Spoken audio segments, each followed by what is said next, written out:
महाराज जी रात्रि प्रसाद पाकर सोने के समय श्रीपाद के आदेश अनुसार मंत्र का स्मरण करते हैं तो नींद नहीं लगती है और उठने का समय हो जाता है। कभी कभी 1 घंटे नींद लगती है। चतुरासी जी के पाठ में नींद लगने लगती है। घर पर रहते हैं तो खड़े होकर पाठ करते हैं। हमें अब क्या करना चाहिए महाराज? बिल्कुल ठीक है, आप चलते रहो, चिंता मत कीजिए। और ये अनुभव आप करेंगे जब पूरी रात मंत्र जपते हुए व्यतीत हो जाती है, तो जैसे गंगा स्नान के बाद नहीं लगता है, ऐसे पूरी रात भजन होने के बाद जब उठो तो ऐसा लगेगा जीवन कृतार्थ हो रहा है, क्योंकि पूरी रात वही भजन कर सकता है जिसका भजन होने पे आ रहा है। करने वाला तो नहीं कर सकता, होने में आता है। अब वो आंख मूंदे पड़ा, बार बार मंत्र चल रहा है। ये हम लोगों की मतलब गुरु कृपा से बचपन में शुरू हो गया था। जब नैष्ठिक ब्रह्मचर्य में ही थे तो पूरी रात निकल जाती।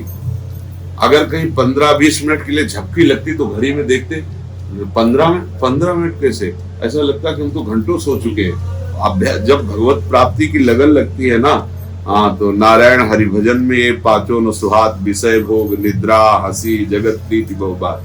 अब जैसे आप पाठ कर रहे हो, सो गए तो कोई बात नहीं, क्योंकि वो समय आपका भजन ही माना जाएगा। आप भजन में बैठे हो, लेकिन जिस समय आपको निद्रा का समय था, भजन किया है, अगर आप सो जाते तो कोई दोष उसमें नहीं।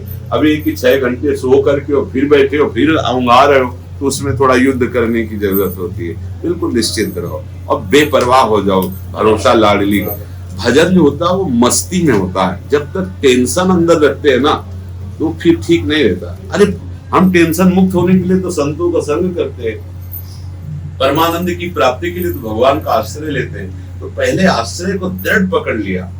समस्त भजन साधन का फल है भगवद आश्रय हो जाना।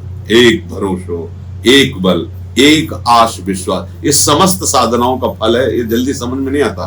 प्रारंभ भी यही है और विश्राम भी यही है। इसके बाद जो साधन भजन असाधनों का त्याग, ये सब चलता रहता है। पर हमारा जो दृढ़ भरोसा है, हमारा जो दृढ़ आश्रय, उसी से हमें भगवत प्राप्ति होती है। इसलिए आपकी जो दिनचर्या है वो निश्चिंत रहे।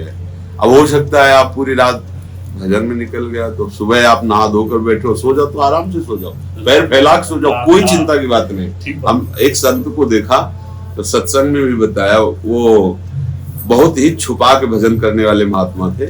तो जब 4 साढ़े 4 बजे सब स्नान शौच ऐसे कर, तो वो चद्दर तान करके सोते मिलते। तो एक दिन हमारे रात्रि में आया कि इनकी दिनचर्या क्या है। 7 बजे तक सोते हैं और अच्छे साधक, मतलब जब वो बात करते थे तो उनके शब्द बताते थे कि ये पहुंचे हुए हैं, मतलब अच्छी साधना है उनकी। रात में देखा जहां 10-11 बजे सब सो गए तो बैठ गए, सुबह 3:30-4 बजे तक जहां खट्ट-पट्ट शुरू हुआ ना, चद्दर तान के लेट गए 7 बजे तक। तो कोई ऐसे कहता है 7 बजे तक सोते हो कैसे महात्मा, तो मुस्कुरा देते थे। फिर आराम से गए, गंगा स्नान किए, रेती में बैठे अपना भजन कर रहे। ये अगर रात में भजन आपका डट के हो गया है तो आप 4 बजे से 7 बजे तक सो भी जाए तो कोई परेशानी नहीं, क्योंकि अब हमारा प्रातः और मध्याह्न और सायं से मतलब नहीं रह गया।